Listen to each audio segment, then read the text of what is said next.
Welcome back to the Start and Scale podcast.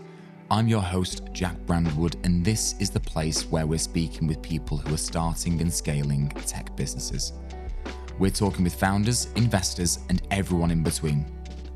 This week, I sit down with Erik Nicolai, founder at Workspace 365, and we discuss everything from how different cultures buy, the importance of personal development as your business grows, and what's more important, the problem or the solution? The hardest thing about growing is to keep on doing the right things. I hope you enjoy the episode. Erik, thank you for coming on. Nice to have me, Jack. Yes, yeah, and you flew in today into Manchester. We're getting big. We're getting well known. We're getting going international. Yeah, we're going international. How was the flight? Okay. Very good. Yeah, I always say it's easy jet, like always easy and always a jet. Yeah, fair enough. Nice. Well, I always like to start these things with the question: who is Erik? Yeah. Erik, 41, entrepreneur for the last 14 years. Been in product marketing almost my whole life in SaaS companies or software companies before it became SaaS. Love being fit. Do CrossFit like 4 to 5 times a week. Play some padel. Love sailing. That's... Wow, so you play paddle. Our co-founder Tom loves paddle. He's only just come over to really the UK. I started playing like 5-6 months ago. But I used to play tennis when I was a kid, so I got the sense of like the ball quite good. But padel is such a different game, so you really have to change your kind of whole technique towards playing padel versus tennis. If this is nothing to do with technology or growing a business or anything like that, but if you had to explain to someone what paddle is, how would you explain what it is? Good question. I think the difference between padel and tennis is like tennis is like a game where you really play tactics towards winning the point, and padel is not losing the point. And it's a very different mentality. So in padel, it's all about defending and playing the ball back towards the opponents and expect them to make the mistake. And that's the essence. The biggest difference of tennis is that you kind of hit the ball to score. And in padel, you just defend the ball for others to make the mistake. It's just such a fun dynamic in the team because you always play with 4. Tennis is normally with 2. You also can play double, but I think mainstream is more single plays with tennis. It's just a fun activity. A lot of things are happening. I think when I was a kid, I always used to play mini tennis, so small court, and padel is just mini court tennis. So, wow, okay, great explanation. You weren't always the founder of Workspace 365. Is it Workspace 365 or Workspace 365? 365, what we say normally. 365. We listen to both. Okay, perfect. You weren't always the founder of that business. Our big vision here at Tact is to create a world where everyone gets their dream job. So I'm going to ask you, I did pre-warn you, to draw what you wanted to be when you grew up. Okay. And you want to guess or you want me to tell while drawing? You know what? I'll try and guess while drawing, but I won't ruin it. It depends how much of are you a good drawer? Oh, I don't think so. No. Okay. I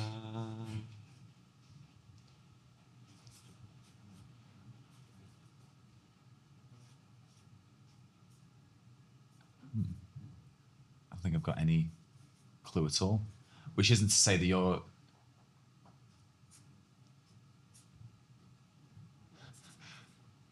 gardener?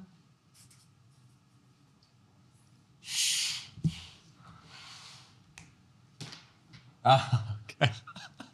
So for anyone who doesn't know, I believe... Well, do you want to say what it is? You can guess. Hairdresser. Yeah. Ah, nice. Yeah, you've got great hair. So that kind of makes sense. Is the dream dead? Yeah, I do nothing with like something like close to a hairdresser, but I don't know why. Like when I was a kid, I always thought everyone would become a hairdresser. Like, yeah. What was it about being a hairdresser that you wanted to do? Was it? I don't know. I just maybe there was like an understanding of how people feel or behave, or just I don't know, just a sense of beauty. I don't know.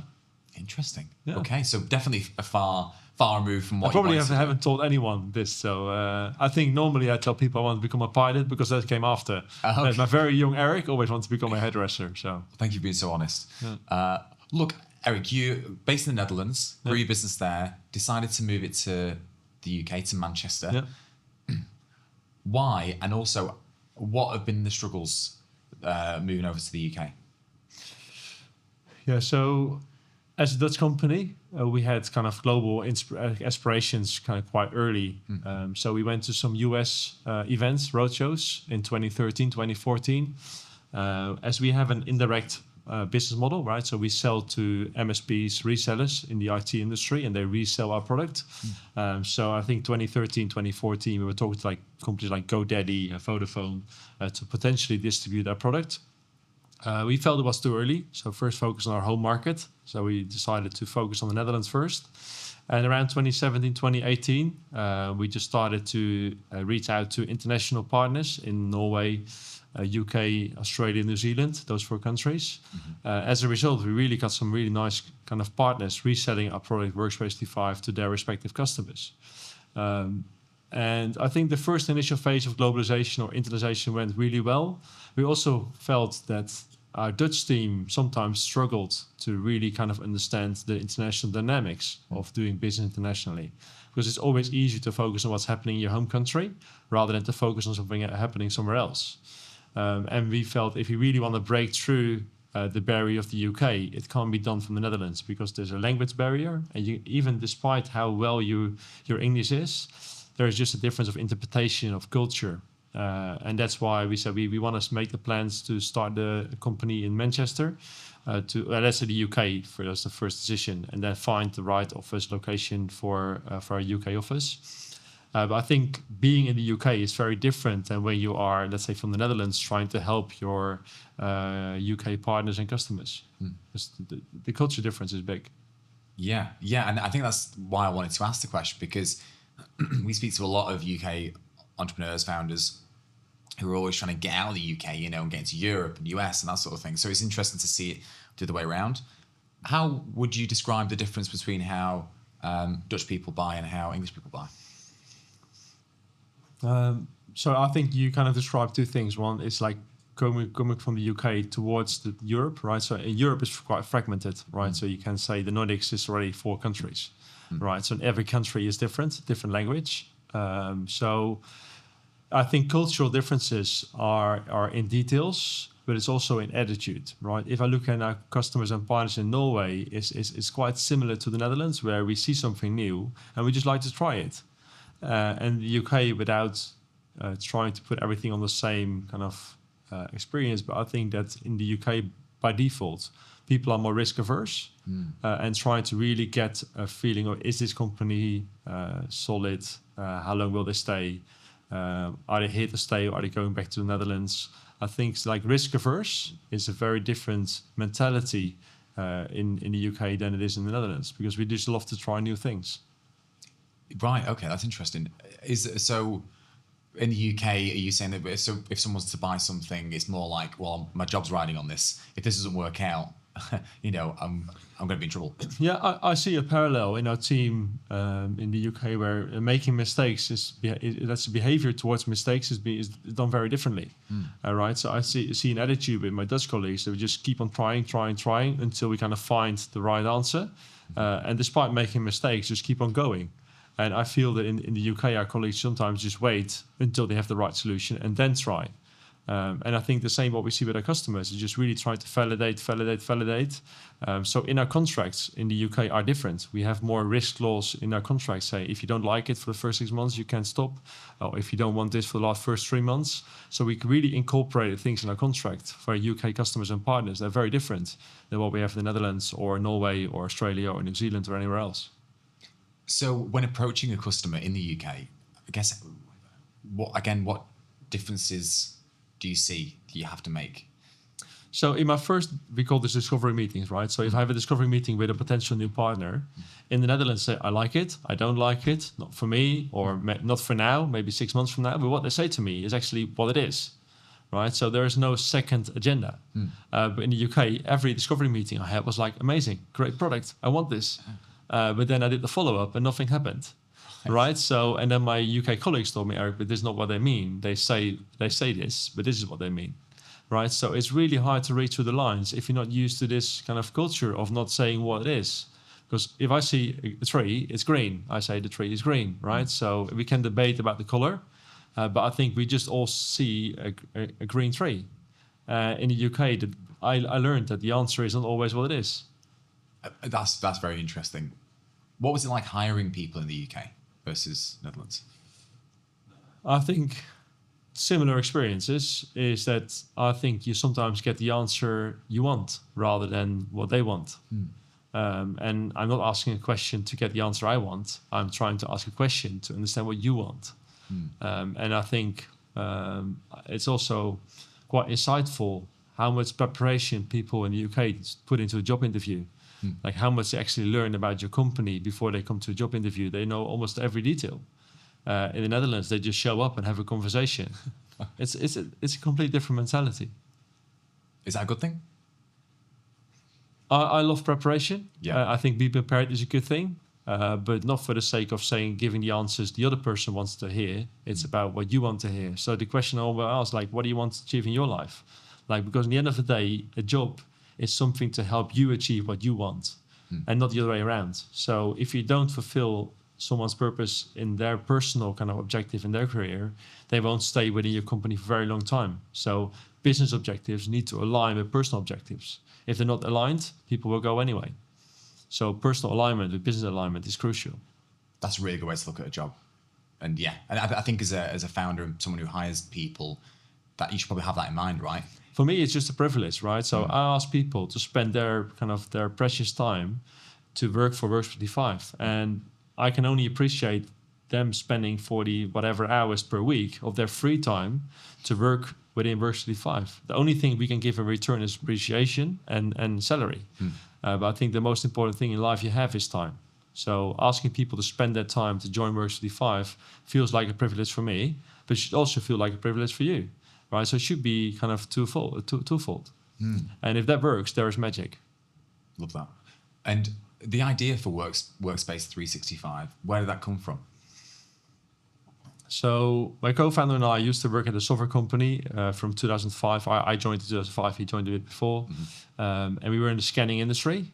So we were scanning kind of paper documents and archiving it directly into Sage Line 50, into Dynamic CRM. So from paper to digital. And we just found the traditional software industry far too complicated. So we thought it's just software just needs to be simplified, and this is how Workspace as a company was started. And now we say we simplify everything to really unlock work focus. So at the end of the day, what we want to achieve is just that people understand what's expected from them from a digital employee experience. Because so many things are just so complicated. You don't know where to go, what to do, what application to use, where is the information. And our goal was really to aggregate, streamline all the information, that you just look at one single workspace and everything is there. You know what's expected from you. So simplification is one thing that we just kind of, you see it throughout everything within Workspace. Yeah, it's weird. I think the world's gone through a journey of giving everyone loads of options, which is brilliant. And then more recently, I've seen so many businesses, I know you've been around for quite some time, but so many more businesses now doing really, really well, the ones that are focused on simplifying it all then. So taking all these options that everyone has and then just pulling it all into one place and being like, by the way, this is what you've got. We had like Houser, I think you mentioned that's what they do, right? They pull all your bills basically and everything like that into one place. And there's a load of other examples, so it makes sense. I think technology is no longer the limiting factor, right? So it's the people understanding technology that's limiting, right? So Google knows everything, but you have to know what questions to ask. AI can do everything for you, but you have to know how to get the AI engine do it for you. So the technology is no longer the difference, let's say the limiter. We are the limiter of technology. So what we have to do is help people to understand and embrace technology for how it's designed to use it. So the only way to do it is to make things super simple. And what needs to be simplified is very different for a student or a teacher or someone in healthcare or someone in government. Everyone's role is different, but everyone knows what's expected from them that specific day, that specific week, or that specific month. Everyone knows what you have to do, where to find the right information, make it much easier to onboard new colleagues and to also help them to kind of facilitate throughout the journey within a specific company. Yeah, it makes sense. God knows I've worked at places previously where, I think like 4, 5, 6 weeks in, you're uncovering new pieces of software that they use for this certain process. I'd argue we're probably a little bit like that as well as a business. We use probably too much software because you're always looking for efficiencies, right? Yeah. And you're always looking ways to streamline things and like this bit's better than this bit. And So simplification is key, right? So we have a simplification team. So lead the way with simplification is our whole execution within Workspace 5. And every quarter we start new projects that kind of fall in the umbrella of lead the way with simplification, really with the purpose of simplify. And simplification is leading in this. We're now running a project called Simplify Our Data Landscape, because we have the same, right? So we end up with so many different tools or software products that just hold data of our customers and partners. So now we start simplifying whole data structure, and simplification is done on so many levels. Awesome. And one thing I wanted to ask as well, because I didn't realize, you actually told me just before the podcast started, how big your team is. I didn't realize. So you've got 65 in the Netherlands? Yeah, around 60, yeah. Around 60, 65. And then a smaller team in Manchester, obviously you're growing that out. From what was the journey from starting, saying from day dot, like, right, we're going to run with this idea, to where you are now? What's kind of the journey that you've taken? That's a big question. Yeah, sorry. It's like when someone asks you to write your resume, right? No, I think the biggest learning for me is that when you start a company, it's just a very small team. And due to the small size, you can really make fast decisions. And you can really turn around fast, which is a unique thing in the beginning. At a certain point, you need to kind of hit the wave and just keep on going. And to know when to kind of keep on going and growing, and not to kind of adjust course every single day, that's the critical factor. Because at that stage, you can't grow anymore because you keep on changing. And when you are on the right path, you just need to kind of execute and do it. And I think that journey of growth, right? So we went from 3, 4 to 12, 15, and then to 30, and then to 50, 60, 70, 80. And I think the learning is that if everything is not crystal clear, like how your product used to be positioned, how your customers are using it, how your partners are selling it, if that's not crystal clear, you can't really grow. You can hire more people, but it doesn't do anything. And that's the learning we had for the last 3 years, is that we revised our whole value proposition. We revised the whole packaging and pricing strategy, because after 10 years, our product match was just losing sight of what customers and partners were expecting from us. And not seeing this, I think, is then what you do in the beginning very well. You just keep on pivoting until you're on the right path. And when you kind of set kind of your pace to grow, you need to keep on adjusting at the right time, but still be very clear what you expect from your team. That's a good point, isn't it? Because I guess if you're a team of 15 and you're planning to get to 30, but you're setting sail in the wrong direction, all you're going to do is get to the wrong ports faster. Yeah, exactly. And I think the hardest thing about growing is to keep on doing the right things. They may sound very simple, but I think if you look at how people behave, you just see opportunities, right? So, and opportunities require attention. But saying no to more and more opportunities, because this is a distraction rather than an opportunity, that requires courage and insights. And someone on a junior level doesn't see the difference between an opportunity and a distraction. It's not them to blame, it's management and leadership to blame, saying not to really focus on the right things. So at a certain point, you're just focusing on the wrong verticals, or you're focusing on the wrong countries. So really be able, from a leadership perspective, say, this is what we're going to do, and this is how we're going to do it, and who can help to achieve it. And that's different than go figure it out. And go figure it out is not something you can ask from someone who just joined the company in the first step of their career.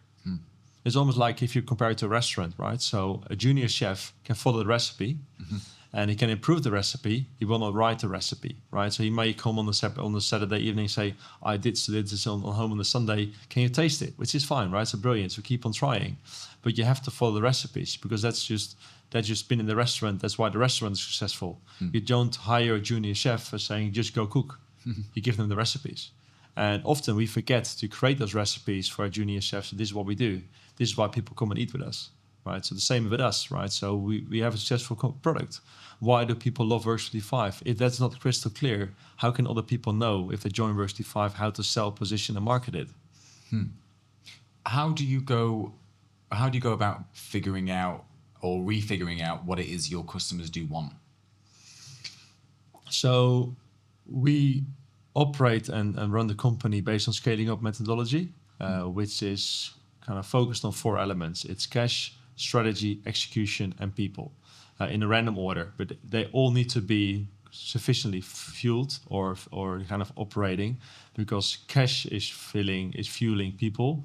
People is fueling strategy. Strategy is fueling execution. And if anything of those kind of 4 elements fails, the whole company will kind of get into kind of a holding pattern. So if you look at our strategy, we have ecosystem as one strategy pillar. We have innovation, user obsessive, and global. And every quarter we determine what needs to happen on those 4 strategy pillars in order to kind of keep improving our company, our product, to reach our 10-year objective, to be the one and only interface people need. So the one and only is a long-term goal, that we have to be the only interface people need to do the job. And we may get to 60%, 50% for some roles, for some companies, but within 10 years, we want to have at least one customer, one employee, where this is the only interface they need. That was called startup methodology.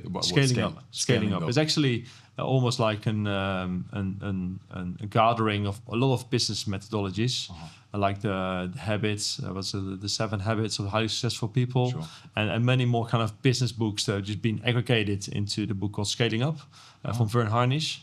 It's just a methodology which you can implement. And for me, it's just like if we play chess, right? So it's all about defining the rules. Because you need to know like how many can we do with a horse, with a tower, with a queen. You need to have established rules, because if you don't have rules, same with Padel, if you don't have rules, who can win? And the same with the business. Like it's just operating rules. Like how do we operate? And culture is for me like how do we want you to behave? And scaling up is just how do we operate from an operational perspective, from execution, strategy, people, and cash. Like how do we do it? Is it? And sorry, I'm pointing in the spot here, but scaling up. I'm going to definitely put that on my reading list. Any other books you would recommend for people who are scaling their business or starting out in business? I think the book that really kind of gave me a lot of insights, The Infinite Game from Simon Sinek, which I think is just brilliant. I think it changed my perspective on many things. So scaling up is one, and I think it's called The 6 Whys of selling. The six whys of selling is really about what kind of whys you need to check in the whole sales cycle, because every kind of element of those whys can really break or make the deal. And sometimes if you reinvest why did you win or lose a customer, you can really go back to those 6 whys and see what happened. Wow. Okay. Thank you. Another question I wanted to ask was, and you mentioned it before, a slight mistake you made when it came to really clarifying what it is your customers wanted, and you had a bit of a pivot to figure that out. Along this journey, and how long has work? We started in 2010. Oh, right. Okay, so you've been around for a long time. Along that journey, are there any key moments or key mistakes you've made that you can remember? Many. Yeah. Oh, no, I'm not going to make you say all of them. Any that you thought these were really useful mistakes and I learned a lot from them?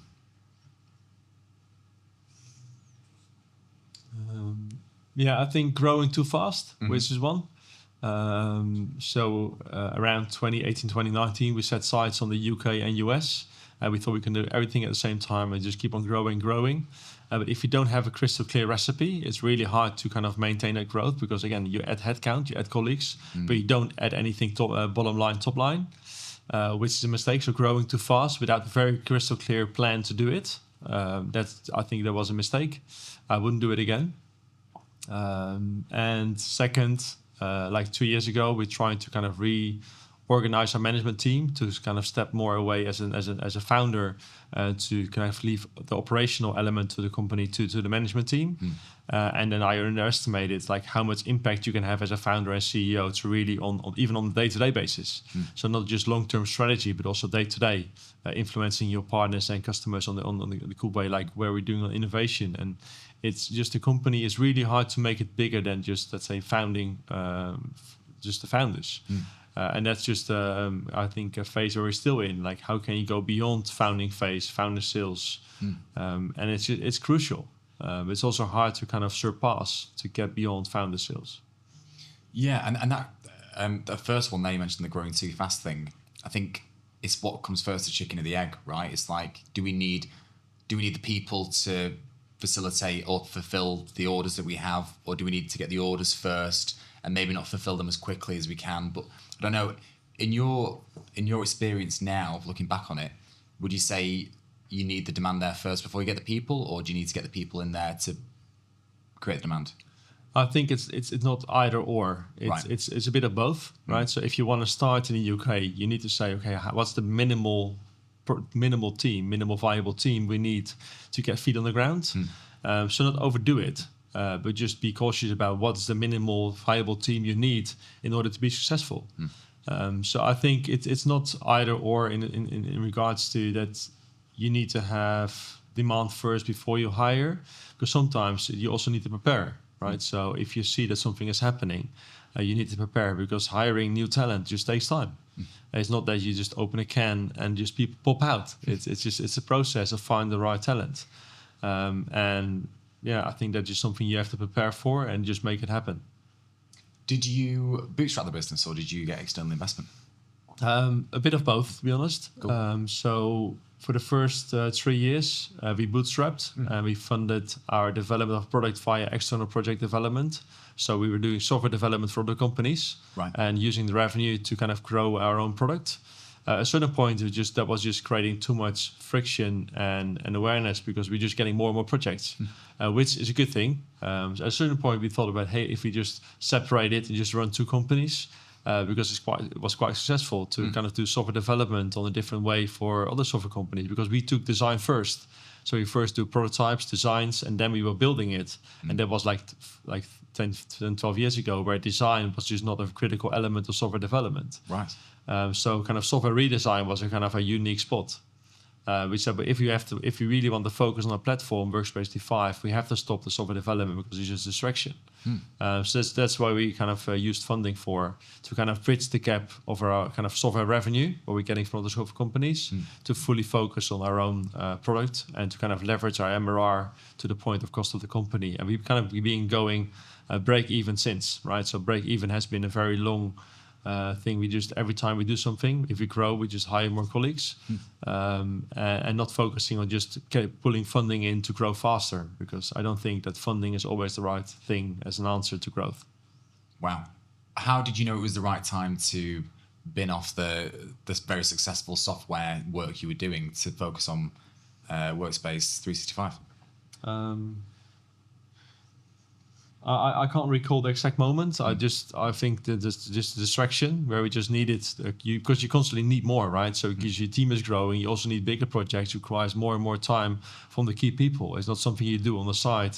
It just becomes almost like your mainstream thing. At a certain point, I was just doing 2 to 3 days a week. I was just presenting new software products for other companies and not focusing on our own platform. And it was just too much of a distraction. Yeah, there's been a few people on podcasts who have spoken about that before. Is like, if you've got a side hustle,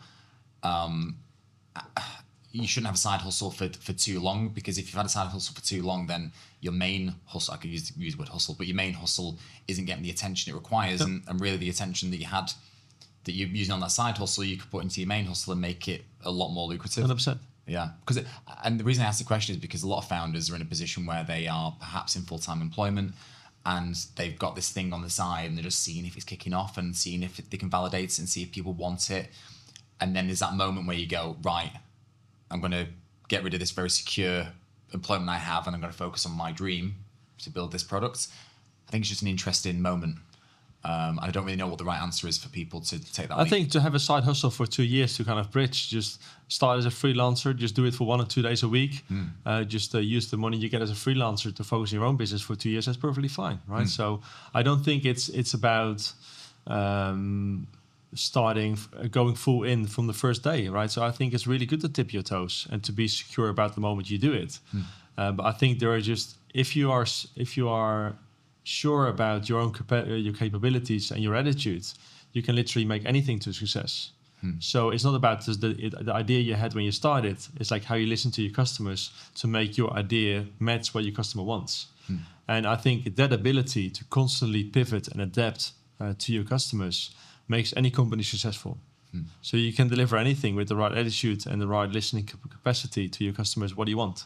And if you ask the question like, I want to solve this problem, do you see the same problem? And if customers say yes, like, hey, we think about solving it this way, would it help for you?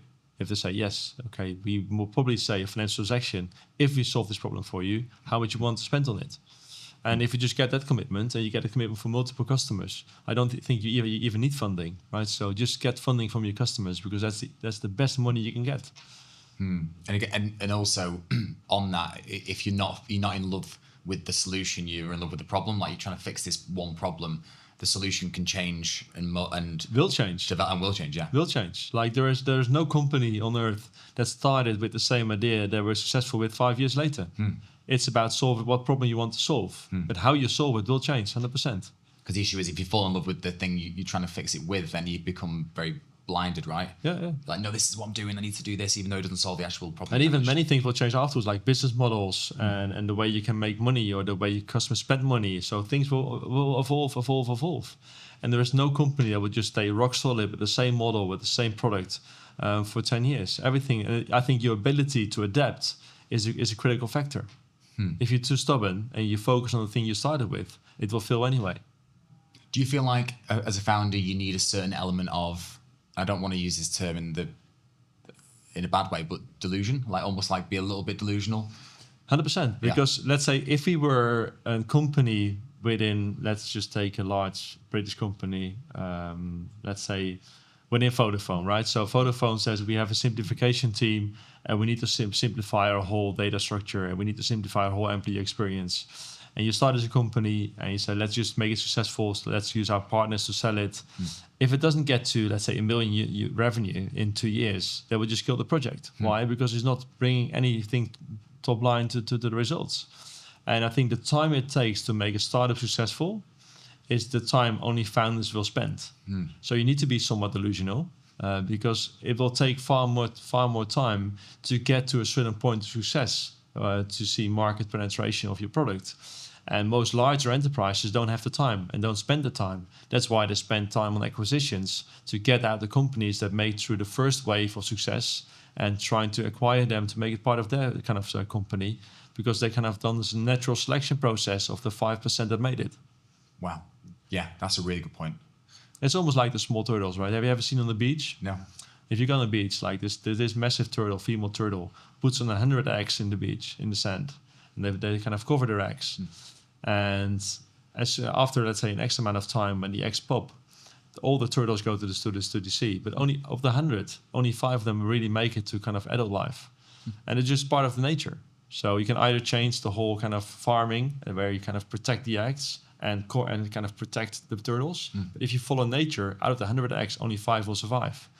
But it's feeding ground for sharks, for other fish. So you can either accept nature, but I think it's the same with startups, right? So of the 100 eggs that pop, 5 of them will pass the first 5 years. Wow. Yeah. Great way of looking at it. You've got so many great metaphors, by the way. I think that's why they internally always call me Erik Metaphor. Like, I compare anything with anything. It's great. It's great because it's easy to visualize, right? Yeah. And that's really good. Just think about the turtles on the beach. I will do now. Personal development, big thing for you. Yeah. You know, why?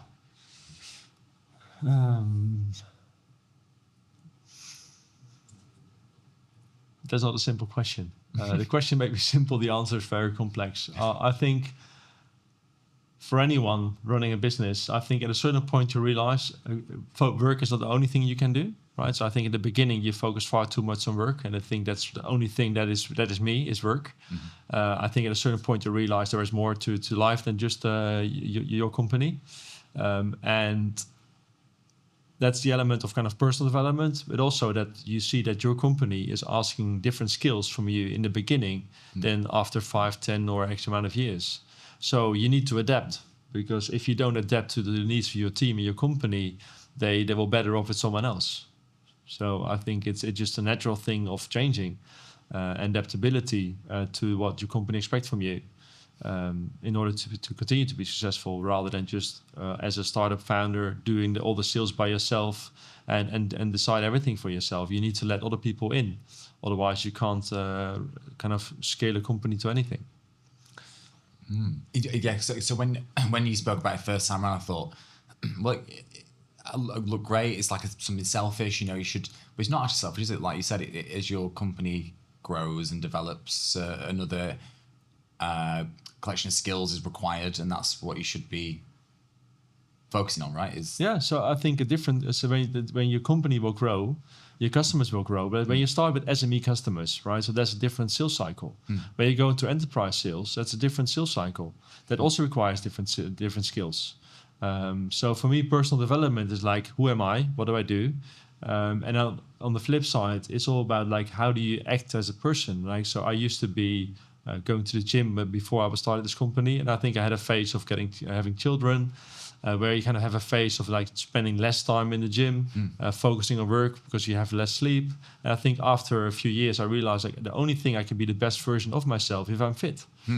So I went back to the gym and I go like 4 or 5 times a week to really have the right rhythm. Because if I'm not kind of physically fit, I can't be mentally sharp. So for me, having the right balance between mentally fit, physically fit is crucial. It's like a balancing act. Yeah, I think that's something that's probably more widely known now, but I think probably until 10, 15 years ago, a lot of founders still do not focus as much on their health as they should do, right? Which is kind of stupid, really, because as you said, your mental health and sharpness and alertness is what makes you you. Yeah, 100%. So when I'm out of shape, or let's say less fit, because shape is just debatable, but less fit, it feels like when you are a magician and you listen to the conductor, like you're always just a second late, right? So every time I'm a second late, just get frustrated because you want to be part of the whole orchestra. And if you are a conductor, you need to make sure that everyone gets the right indicator at the right time, because the bigger your orchestra will grow, the better you have to kind of conduct to make sure that everyone is playing at the right time. How do you, and this is a bit of a personal question, but how do you find balancing family life with business life? Good question. So we have 3 kids together. So my wife works full time. I work full time. We have 3 kids in the span of 8, 7, and 5. So it's quite an intense age for kids. So for me, I try to go to the gym, or let's say do something active every single day apart from Sunday. So it's just part of my agenda, right? So I block time to go to the gym. I block time in evenings or mornings. Sometimes 6 o'clock in the morning, sometimes 8 o'clock in the evening. Depends on time of day and the day, what course I want to follow. But just make sure you spend time on it and you allocate time for it. The same as you spend time on your weekly meeting, on your team meeting, on your one-on-ones. Something you put in your calendar. And I don't see why, let's say, mental health and let's say physically fit shouldn't be in your agenda. Yeah, time blocking. Yeah, it's all about time blocking. Brilliant. Very simple. Very, very simple answers. I love it. It's perfect. Keep it simple. I think if you try to keep everything simple, things become much easier. I think that's the whole difference between simple and easy, right? It's very simple, just not easy. It looks simple, but to get there is not so easy. But I think for me, it's all about rhythm, right? I have a very, let's say, similar rhythm every single week. So I know my Monday, my Tuesday, my Wednesday, it's the same. And for me, the key is about predictability, because if I have to think every single day, when do I go to the gym today? Or what do I do with the team today? So in the whole company, we have a very strict meeting rhythm where we start the growth team has, let's say, weekly meeting on Monday. The whole team starts together, then they separate. Inside sales and account executives separate between their focus areas. And then they start with the week. We have a management week, let's say a weekly meeting, monthly meeting, quarterly meeting, annual meeting. So you can say rigid or strict, but just for me, it's very predictable. If it's predictable, you know what you can expect. And predictability is the same with kind of working rhythm, a gym rhythm. It's just predictability and habits set you free. Love habits set you free. I love that. I read something a lot long ago, which was, and I'm going to butcher this, but it was the more predictable your day-to-day life is, the more routine it is, breeds more originality in your work. Yeah. Which I think makes sense. You don't have to think about what I'm going to do, right? Yeah. So today, it's just every time I'm in Manchester, I either go to, let's say, a gym on the Tuesday night or a CrossFit box. And like tonight, we have France playing Spain. Sure. So I can't do anything tonight. So I just have to accept it, which is fine, right? So for me, it's not an urge to have to do it. If I'm here not doing anything, I'll just go to the gym in the hotel. Because if I go to the gym in the evening, my whole day is about eating more healthy. Because if I know I'm not going to the gym in the evening, during the day, I think it doesn't matter anyway, because I'm not going to the gym, right? So it's like a mental aspect, so getting yourself in the right routine, that you think, I'm going to the gym today, I need to eat healthy. Brilliant. And look, a final question. For any people out there who have an idea and they want to build something and they're listening to this podcast, what advice would you give to them? Don't hold back.